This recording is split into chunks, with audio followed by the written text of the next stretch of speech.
going right along into Thursday the 19th. We're back to upper body. So we have 2 parts, 4, 5, or 6 rounds, and then we have overhead holds. So we have bicep curl with pronate release, chest press, alternating hammer curls, single circle raises, and then like I said before, overhead holds to a timer. So bicep curl with pronate release. So that's when you curl up, flip, pronate release. Curl up, flip, pronate. Chest press, if you have a bench, you can use it. If not, you're gonna be on the floor and you're gonna hit your regular chest press.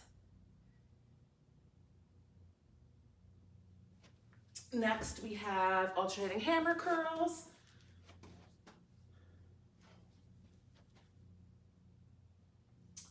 And alternating single circle raise.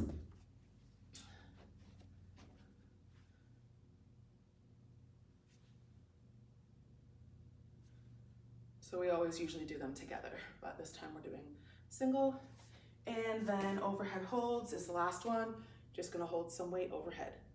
Okay, so bicep curl with pronate release. So we're doing 10. So the bicep curl, your typical bicep curl, you're holding the weight like this, and you're curling up, and then you release down. You curl up, you release down. I prefer to start on the side and twist up and twist down, doesn't matter. However you do it, that's your basic bicep curl. Now what we're doing is we're doing a pronate release. So what that means is instead of releasing the same way that you went up, when you come to the top, you're gonna flip your wrists. So now your palm is facing out and you're gonna release down. So now I'm like this. So I gotta flip, curl up, flip, release, flip, curl up, flip, release, okay? Just wanna make sure you take your time when you do these. All right. Next, we have our chest press. So this one, again, like I said, if you have a bench, you would do it on the bench. If you go to the gym, it's gonna be called a bench press because you're on the bench. Most people don't have one. I do, but I just don't show it because I know most people don't. So it's gonna be more of a floor chest press. So your elbows are on the ground. You're kind of making like a field goal or a goal post, and you're going to press up and come over your chest, and then you're gonna widen and go back down to that kind of like 4. Then you're gonna go up, down, up, down. So this is a good one that you can use heavier weight if you have it. Of course, I'm showing you with 5 pounds, but if you have heavier weights, because you're not doing, like I just explained with your calf raise, how if you're on the carpet, it stops you, whereas if you're hanging off of the stair or a ledge, you get more range of motion.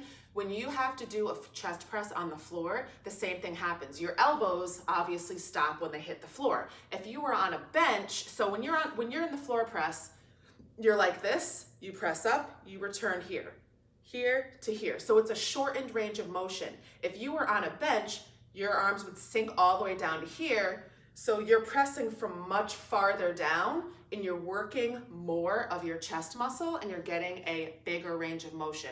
So because it's a shortened range of motion, it would be a good time to use a heavier weight if you had it. Of course, here comes the cat. Anyways, so this is my cat, Chloe.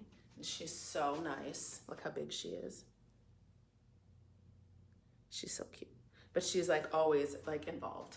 All right, anyways, alternating hammer curls. So your regular bicep curl was like this.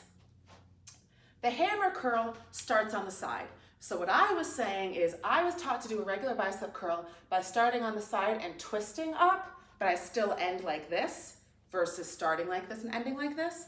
The hammer curl, you start on the side, but you finish on the side. So this is what your hammer curl looks like. You start with your hand on the side and you just bring it up, okay? So it works a little bit different part of your bicep than when you're turned out like this, okay? So this is your hammer curl. Oh, I think we're doing alternating, sorry.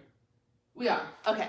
So you're going to alternate and count to 14. So 1, 2, 3, 4. Again, notice that I'm not just going,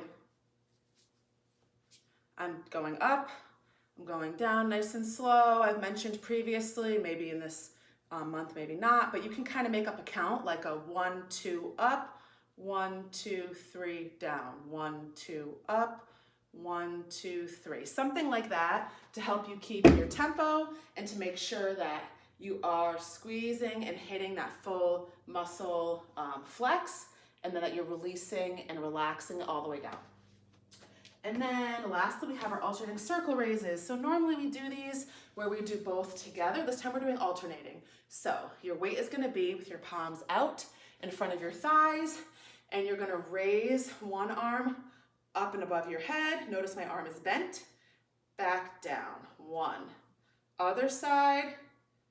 2. 3.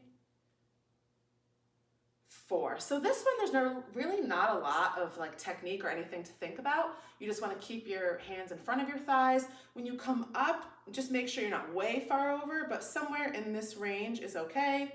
Back down, your hand position is the same. It doesn't flip or change. That's really it.